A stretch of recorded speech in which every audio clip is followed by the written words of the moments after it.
Okay, everybody, this week I got something different. Bardstown Bourbon Company.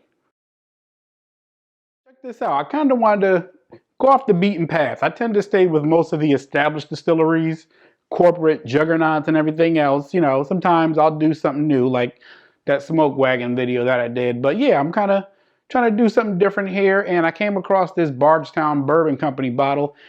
Funny story. I actually got this a long time ago, but it's one of those bottles that I forgot that I had, and I was like, hey, let me go ahead and just crack this sucker open. So, Bardstown Bourbon Company, this is the Fusion series. But before we do anything, before we even open it or get into it, like I tell y'all, always do the knowledge first. Knowledge, wisdom, understanding. So, let's go to the website and see what we can find out about Bardstown Bourbon Company. Okay, so Bardstown Bourbon Company is actually a contract distillery company.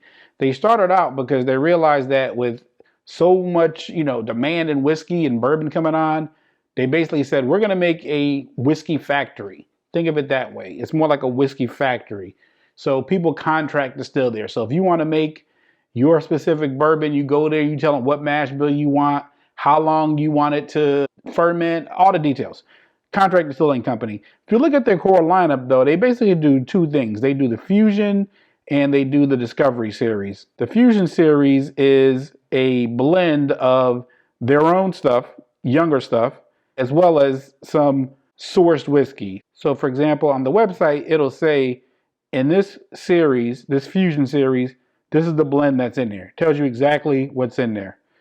Alternatively, they also do the Discovery series. The Discovery series is a blend of whiskey from Kentucky, Indiana, and Tennessee. So this is all sourced, kind of like along the lines of what Barrel Bourbon is doing. And as you can see, there's a price difference.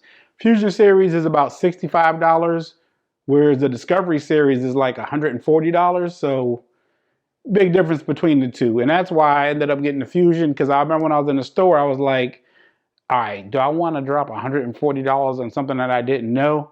And I did not. But like I said, I got this a long time ago. I think this is Fusion Series, 2? And they may be on like 6 or 7 now. I forgot. So that's how long ago it was that I got this. But, I mean, it should be the same overall like vibe. So let's go ahead and open the bottle, and then we'll go in for the tasting. All right, here comes the cork pop. All right, so let's look at the color here. Looks like about the color of iced tea. Let me see if I can pick this up. Non-chill filtered, sitting right around 100 proof. Let's go ahead and see what we got in the nose. I mean, there's nothing really that stands out. Typical bourbon. Let's go ahead and give it a taste.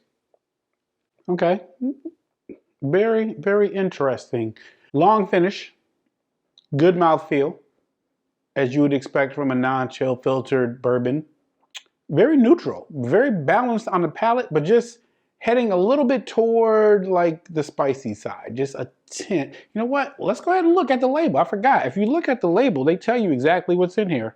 So the part of this that's 42% has a relatively high amount of rye in it.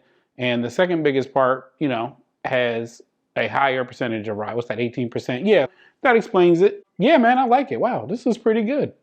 It's really solid. Clean is the word also. A lot of times when you taste bourbon, when it first hits your palate, you kind of taste like a range, but this is just very perfectly blended together. Let me have one more sip. Yeah, okay. Yeah, even Steven, solid. Let me go and wrap this up though. All right, so for today, I tried the Bardstown Bourbon Company Fusion Series. This is Fusion Series 2, a throwback. They're up to a higher series now, but this should give us the overall vibe. The nose, I didn't really get anything that stood out. Basic bourbon nose. On the palate, good mouthfeel, long finish, sitting right around 100 proof, and just a tad bit of spice. Kind of think along the lines of like 1792, which is just a little bit of spice in there. You can taste it. Nowhere near as spicy or peppery as like Wild Turkey or something else like that. But yeah, very good. I think it is a good product. So you guys know how we do. I'm going to try this out over the course of like about a month or so in real time, in YouTube time. It may be the next week or the week the other video after that. But yeah, I'll let you know what I think. But first impressions, solid. Very impressed with it. No regrets. $65. Okay, I think it's a little bit up there, but knowing that it's a newer company, you know, they're still trying to get back a lot of the money. So yeah, I think it's fairly priced. And you guys know, coming from me, I'm very value oriented. But yeah, for what I'm tasting here, I think it's a value for what it is you're getting. All things considered. All things considered. And again, I don't like shenanigans, so because they're really transparent about what's in here, I'm gonna give it extra points for that. That's what I got for now. Thanks for watching. Cheers, everybody. Stay healthy. I'll see you next time.